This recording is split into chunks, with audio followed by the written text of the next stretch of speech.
ఇది బాటమ్ అండి, ఇది పలాజో. అసలు నాకు ఎంత బాగా నచ్చిందో, బ్లాక్ అని కనిపిస్తుంది కదా, కానీ ఇది బ్లాక్ కాదు, డార్క్ కాఫీ కలర్ అనమాట. దీనికి జిప్స్ కూడా ఉన్నాయి చూడండి, జిప్పులు, దీనికి పాకెట్లు, అబ్బో చాలా తతంగా ఉందన్నమాట. నార్మల్ ప్యాంట్స్ కూడా ఉన్నాయి, కానీ ప్యాంట్స్ కంటే కొంచెం పలాజోలే ఎక్కువ ఫ్రీగా ఉంటాయి కదా అని చెప్పి పలాజోస్ తీసుకున్నాను అనమాట. ఇది ఒకటే తీసుకున్నాను, కానీ భలే సెట్ అయిందండి నాకైతే. ఇదనమాట, చెప్పాను కదా, ఇది డార్క్ బ్లాక్ లాగా కనిపిస్తుంది, కానీ డార్క్ కాఫీ కలర్ అనమాట. లైట్ లోకి వెళ్ళి చూస్తే కాఫీ కలర్ లాగానే కనిపిస్తుంది మనకి. ఇదిగో బ్యాక్ అయితే ఇలా ఉంది కదండి, కానీ ఫ్రంట్ అయితే ఇలా ఉంటది అనమాట. చాలా అంటే చాలా బాగుంది. ఇది బాతిక్ ప్రింట్. నేను ఇలాంటిదే సేమ్ కళాక్షేత్ర అని చెప్పి ఏసరావు నగర్ లో ఎగ్జిబిషన్ లో 500 తీసుకున్నాను అనమాట.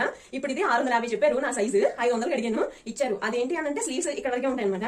ఇది కట్ చేసుకున్నా కానీ బాగోదు, ఎందుకంటే దీనికి అంచు వచ్చింది కదా, సో 3/4 స్లీవ్స్ వచ్చినాయి. భలే ఉంది కుర్తీ అయితే, చాలా బాగా నచ్చింది. నేను వేసుకున్నప్పుడు చూపిస్తానండి, మీకు కూడా నచ్చుతుంది అని అనుకుంటున్నాను. ఇదైతే 25th వరకు ఉంటుంది. ప్యూర్ మెటీరియల్స్ ఉంటాయి అక్కడ. ఇది ఆల్ ఇండియా అంటే మనకి ఎక్కడైతే వ్యూవర్స్ ఉంటారో, చీరాల, మంగళగిరి మనోళ్ళు కూడా ఉన్నారనమాట.